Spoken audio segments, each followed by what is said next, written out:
Nënkryetaria e Bashkimit Demokratik për Integrim Arbana Pasholli përmes një preskonference për mediat ka njoftuar se grupi parlamentar i Frontit Evropian urgjentisht kërkon formimin e një komisioni parlamentar me vëzhgim ndërkombëtar për hetimin e tragjedisë së Koçanit për të hetuar qasjen selektive dhe të njëanshme të drejtësisë së kontrolluar nga ana e qeverisë.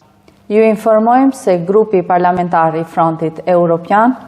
urgjentisht kërkon që të krijohet Komision parlamentar me vëzhgim ndërkombëtar për hetimin e drejtësisë selektive në trajtimin e tragjedisë së Koçanit. Grupi parlamentar i Frontit Evropian do të kërkojë sot zyrtarisht krijimin e një komisioni parlamentar të posaçëm për të hetuar qasjen selektive dhe të njëanshme të sistemit të drejtësisë së kontrolluar nga qeveria në trajtimin e tragjedisë në Koçan. Ky komision duhet të ngrihet menjëherë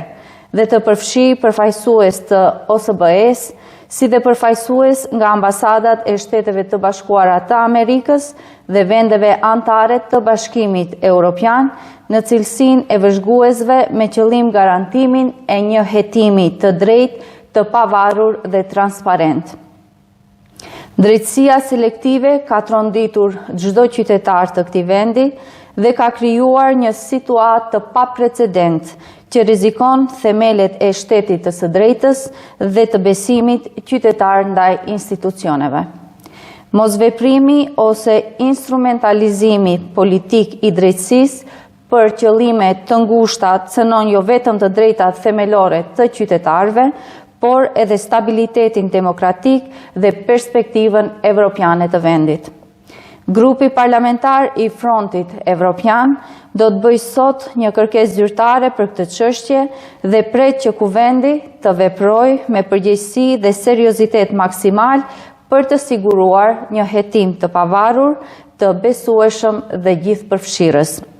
Bashkimi Demokratik për Integrim mbetet i palëkundur në përkushtimin e tij për mbrojtjen e të drejtave të qytetarëve dhe forcimin e shtetit të së drejtës në vend.